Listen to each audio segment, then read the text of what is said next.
মরুভূমির ঠিক মাঝখানে প্রখর রোদ তার পূর্ণ যৌবনে ছিল।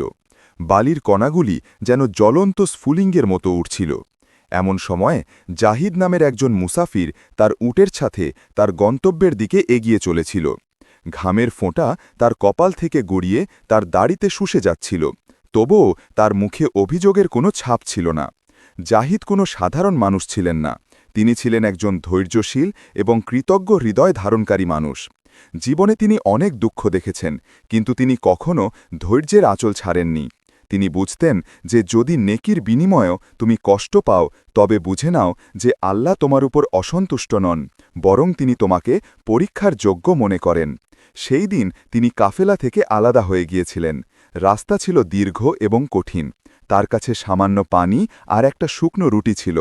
দুদিন ধরে তিনি কোনো জনবসতিতে পৌঁছাতে পারেননি। তার উটও হাঁপাচ্ছিল। সূর্য অস্ত যাওয়ার পথে ছিল।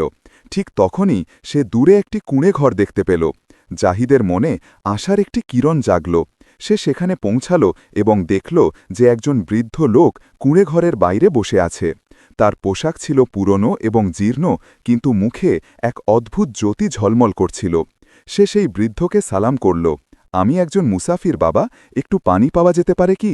বৃদ্ধ হেসে উত্তর দিলেন, বেটা, আমাদের কাছে দুনিয়ার সম্পদ নেই, কিন্তু অতিথির সেবা ঈমানের অংশ। তিনি মাটির পাত্র থেকে কিছুটা পানি বের করে জাহিদকে দিলেন এবং তারপর নিজের কাছে থাকা একটি রুটিও জাহিদের সামনে রাখলেন। জাহিদ দোয়া করল, আল্লাহ আপনাকে প্রতিদান দিন বাবা, আপনি একজন মুসাফিরকে সাহায্য করেছেন। বৃদ্ধ হেসে বললেন, বেটা, নেটি ছোট বা বড় হয় না, শুধু নিয়ত খাঁটি হওয়া চাই। এই মুহূর্তে জাহিদ তার থলি থেকে কিছু মুদ্রা বের করে বাবাকে দিতে চাইল। বৃদ্ধ যখন এটা দেখলেন, তখন তিনি হেসে বললেন, বেটা, আমি নেকি এই ধন সম্পদের জন্য করিনি। নেকি তো সেটাই হয় যা শুধুমাত্র আল্লাহর সন্তুষ্টির জন্য করা হয়, দুনিয়ার লোক দেখানোর জন্য নয়। এভাবেই রাত কেটে গেল। জাহিদ সেখানে বিশ্রাম নিল। সকালে চোখ খুলতেই দেখল সেখানে কিছুই নেই, না বাবা, না সেই পানির পাত্র। শুধু দরজার কাছে একটি কাগজ রাখা ছিল, যার উপর লেখা ছিল, হে মুসাফির, আল্লাহর উপর ভরসা রাখো, নেকি কখনো নষ্ট হয় না, শুধু সময় লাগে। এরপর যা দেখবে তা এই নেকিরই প্রতিদান হবে। জাহিদ হতবাক হয়ে গেল। মনে এক অদ্ভুত অনুভূতি, না ভয়, না অভিযোগ, কেবল এক অদ্ভুত শান্তি। সে আবার যাত্রা শুরু করল। দুপুর নাগাদ সে অন্য একটি জায়গায় পৌঁছাল, যেখানে দূর পর্যন্ত তাঁবু লাগানো ছিল। সৈন্যদের আনাগোনা ছিল এবং মাঝখানে একটি জমকালো তাঁবু, যার ওপর বাদশাহের পতাকা উঠছিল। জাহিদের মনে হল যেন সে কোনো বাদশাহের সেনাবাহিনীর কাছাকাছি এসে পড়েছে। কিন্তু সে কি জানত যে এই জায়গা, এই মুহূর্তটি তার জন্য একটি নতুন পরীক্ষার যাত্রা শুরু করতে চলেছে, যেখানে নেকি, ধৈর্য এবং ভাগ্য একে অপরের সঙ্গে ধাক্কা খাবে।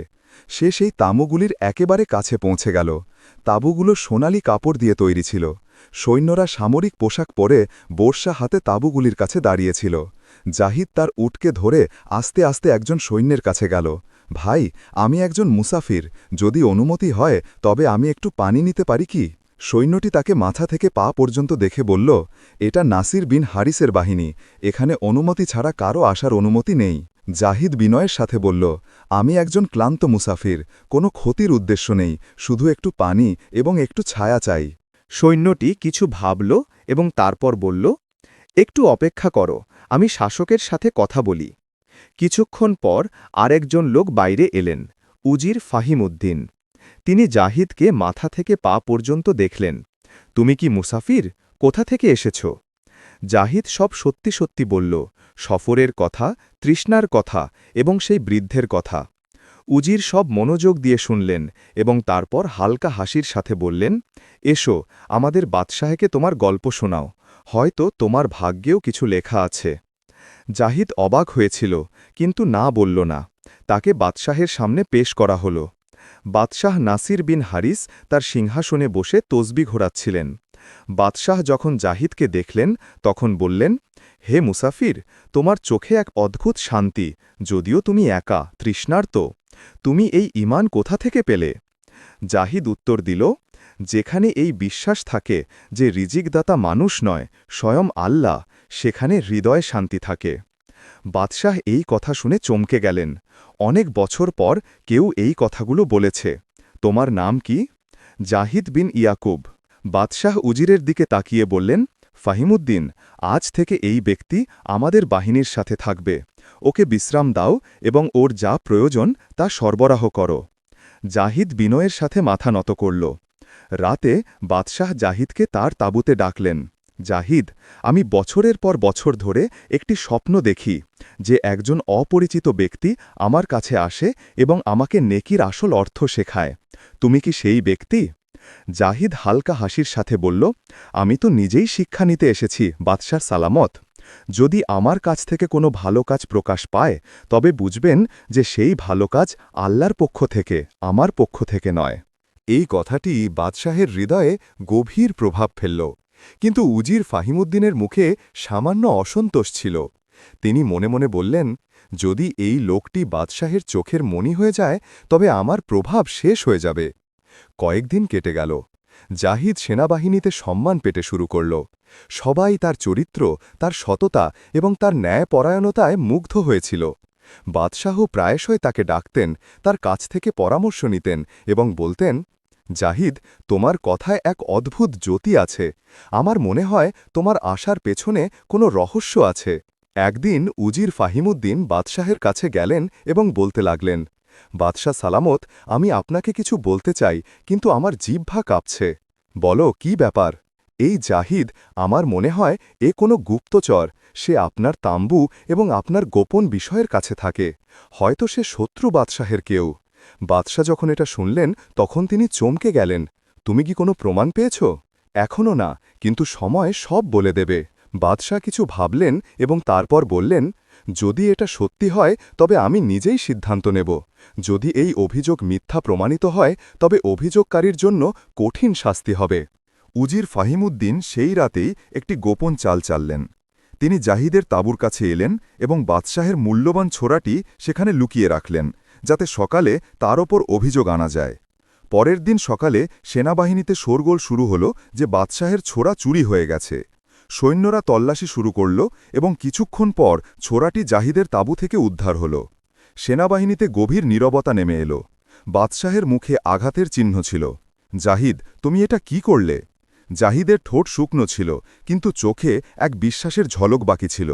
আমি নির্দোষ হুজুর, আল্লাহ সাক্ষী, আমি এমন কিছু করিনি। যদি আপনি মনে করেন আমি অপরাধী তবে আমি নীরব। আমি আমার বিচার আল্লাহর উপর ছেড়ে দিলাম। বাদশাহ নীরব ছিলেন। সেনাবাহিনীর সামনে এই প্রথমবার ছিল যে বাদশাহের হৃদয়ে ঈমান ও ন্যায় বিচারের যুদ্ধ শুরু হল। বাদশাহ নাসির বিন হারিস তার সিংহাসনে বসেছিলেন। সবার চোখ ছিল জাহিদের দিকে, যার হাত দড়ি দিয়ে বাঁধা ছিল। তার মুখে ছিল শান্তি, যেন সে কোনো পার্থিব বিচারের অপেক্ষায় নয়, বরং অনন্ত সত্যের অপেক্ষায় আছে। উজির ফাহিমুদ্দিনের মুখে ছিল গর্বের ঝলক, কারণ তিনি জানতেন যে তার চাল সফল হয়েছে। বাদশাহ তসবিহের দানা ছেড়ে দিয়ে বললেন, জাহিদ, তোমার উপর চুরির অভিযোগ। তুমি কি তোমার সাফাইতে কিছু বলতে চাও? জাহিদ নরম কণ্ঠে বলল, বাদশাহ সালামত, মানুষের বিচার চোখ দিয়ে দেখে, কিন্তু প্রভুর বিচার হৃদয়ের নিয়ত দিয়ে। যদি আমার নিয়ত পবিত্র হয় তবে আমার রব নিজেই আমার সাফাই দেবেন। এই কথা শুনে দরবারে ফিসফিসানি শুরু হল। বাদশাহ উজিরের দিকে তাকালেন। ফাহিমুদ্দিন, তুমি বলছো তোমার কাছে প্রমাণ আছে?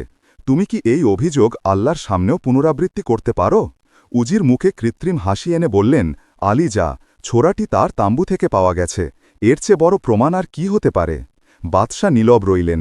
তারপর হুকুম দিলেন, জাহিদকে কারাগারে ঢুকিয়ে দাও, যতক্ষণ না সত্য পরিষ্কার হয়। সৈন্যরা এগিয়ে এলো। জাহিদ নীরব রইল, কিন্তু শেষবারের মতো যেতে যেতে বাদশাহের দিকে তাকিয়ে শেষ কথাগুলো বলল, বাদশাহ সালামাত, কখনো কখনো নেকির প্রতিদান সঙ্গে সঙ্গে মেলে না। কখনো কখনো তা অভিযোগের আকারে আসে, যাতে নেকির ওজন যাচাই করা যায়। এই কথাগুলো বাদশাহের হৃদয়ে তীরের মতো বিধল। জাহিদকে কারাগারে ঢুকিয়ে দেওয়া হল, যেখানে অন্ধকার, ঠান্ডা মেঝে, দেওয়ালে স্যাঁতসেঁতে ভাব। কিন্তু সে সারা রাত ধরে দোয়া করতে থাকল, হে আমার রব, যদি আমার নিয়ত পরিষ্কার হয় তবে আমাকে সাহায্য করো। ওদিকে বাদশাহের সারা রাত ঘুম এল না। এরপর বাদশাহের চোখ লেগে এলে একটি নুরানি চেহারা সাদা পোশাকে তার সামনে এলো।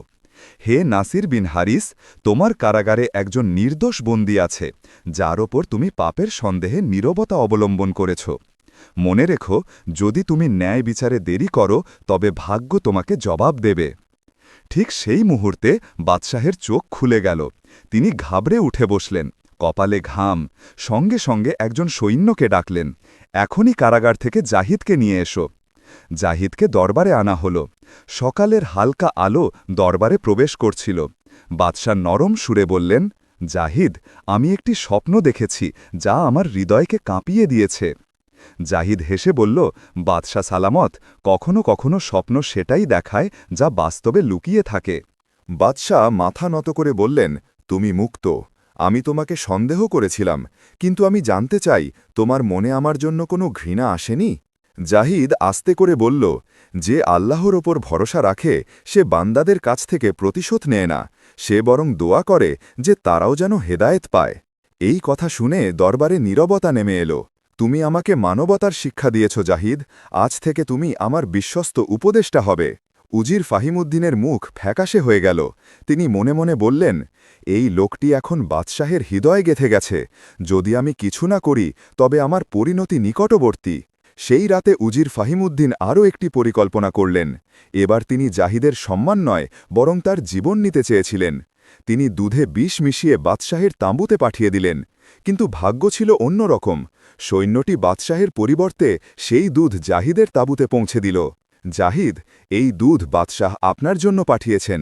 জাহিদ সেই পাত্র হাতে নিল এবং দুধের দিকে তাকাল। তারপর জাহিদের সেই কাগজটির কথা মনে পড়ল যা বৃদ্ধ দিয়েছিলেন। নেকি কখনো নষ্ট হয় না, শুধু সময় লাগে। সে হেসে সেই দুধ তার খাদেম ইমরানকে দিয়ে দিল, যে বেশ কয়েকদিন ধরে অসুস্থ ছিল। এই দুধ তুমি পান করো, আল্লাহ তোমাকে আরোগ্য দেবেন। ইমরান ধন্যবাদ জানালো এবং সেই দুধ পান করল। আর দুধ পান করার সঙ্গে সঙ্গেই সে মাটিতে লুটিয়ে পড়ল। জাহিদ ঘাবড়ে গেল। জাহিদ দোয়া পড়ে তাকে ধরে বলল, হে রব, এ কি হল? ওদিকে বাদশাহের তাঁবুতে খবর পৌঁছাল যে জাহিদের খাদেম মারা গেছে। দরবারে আবার শোরগোল শুরু হল। উজির সুযোগ বুঝে চিৎকার করে বললেন, আলী যা, এখন তো প্রমাণও কথা বলছে। জাহিদ খুনি। সে এই বিষ বাদশাহের জন্য রেখেছিল, কিন্তু ভুল করে খাদেম পান করেছে। বাদশাহের চোখে বিস্ময় এবং দুঃখ ছিল। এটা কি সত্যি হতে পারে? সেই জাহিদ যে নেকির শিক্ষা দিয়েছিল, সে কি খুনি হয়ে গেল? দরবার আবার বিভক্ত হয়ে গেল। একদিকে ঈমান, অন্যদিকে প্রমাণ। এই পরীক্ষা আগের চেয়েও কঠিন ছিল। রাতের নীরবতা ছেয়েছিল। রাজপ্রাসাদের দরজা বন্ধ ছিল। মশালগুলোর আলো নিভে গিয়েছিল। জাহিদকে আবার কারাগারে ঢুকিয়ে দেওয়া হল। বাতাসে মৃত্যুর মতো নীরবতা। জাহিদ তার কপাল মাটিতে রেখে বলল, হে আমার রব, তুমি জানো যে আমি নির্দোষ। যদি এটা আমার পরীক্ষা হয় তবে আমাকে সাহস দাও। যদি এটা আমার পরিণতি হয় তবে একে তোমার ইচ্ছায় বদলে দাও। চোখ থেকে অশ্রু ঝরছিল, কিন্তু মুখে বিশ্বাসের ঝলক আগের চেয়ে বেশি ছিল। ওদিকে রাজপ্রাসাদে বাদশাহ নাসির বিন হারিস অস্থির ছিলেন। মন বলছিল জাহিদ নির্দোষ, কিন্তু উজির ফাহিমুদ্দিনের প্রমাণগুলো মস্তিষ্ককে বন্দী করে রেখেছিল। সকাল হল, দরবার বসল। উজির বাদশাহের সামনে মাথা নত করে বললেন, আলী যা, এখন ন্যায় বিচারের সময়। খুনির শাস্তি হওয়া উচিত, যাতে দৃষ্টান্ত স্থাপিত হয়। বাদশাহ নীরব রইলেন, তারপর বললেন, জাহিদকে দরবারে নিয়ে আসা হোক। জাহিদকে দরবারে আনা হল। পায়ে শিকল, কিন্তু চোখে নূর। সবাই অবাক ছিল যে এমন একজন মানুষ, যে মৃত্যুর দ্বার প্রান্তে, সে এত শান্ত কি করে থাকতে পারে। বাদশাহ গম্ভীরভাবে বললেন, জাহিদ, তোমার ওপর বিষ দেওয়ার অভিযোগ, তুমি কি স্বীকার করো? জাহিদ নরমভাবে উত্তর দিল, আমি এই কথা স্বীকার করি যে আমি সব সময় নেকি করেছি এবং নেকি কখনো নষ্ট হয় না। কিন্তু যদি আমার রব চান যে আমার নেকির প্রতিদান মৃত্যু হোক, তবে আমি রাজি। এই কথাগুলো দরবারে প্রতিধ্বনিত হল। বাদশাহের হাত কাঁপতে লাগল। তিনি তসবিহের দানা ছেড়ে দিলেন। ঠিক সে মুহূর্তে একজন সৈন্য দরবারে দৌড়ে এলো। তার হাতে একটি চিঠি। তার শ্বাস দ্রুত চলছিল। আলীজা, একটি অদ্ভুত ঘটনা ঘটেছে। কি হয়েছে? বাদশাহ জিজ্ঞাসা করলেন। রাতে কারাগারের কাছে একজন বৃদ্ধ দরবেশ এসেছিলেন। তিনি বললেন যে তিনি জাহিদের জন্য একটি বার্তা এনেছেন। তারপর তিনি এই কাগজটি দিয়ে অদৃশ্য হয়ে গেলেন। বাদশাহ অবাক হয়ে সেই কাগজটি খুললেন। এর ওপর সেই একই বাক্য লেখা ছিল, নেকি কখনো নষ্ট হয় না, শুধু সময় লাগে। বাদশাহের বুক ধরফর করে উঠল। এই কথাগুলো জাহিদও বলেছিল যখন সে প্রথমবার আমার দরবারে এসেছিল। জাহিদ নীরবে মাথা নত করল। এই কথাগুলো আমাকেও একজন দরবেশ বলেছিলেন আলিজা, হয়তো তিনি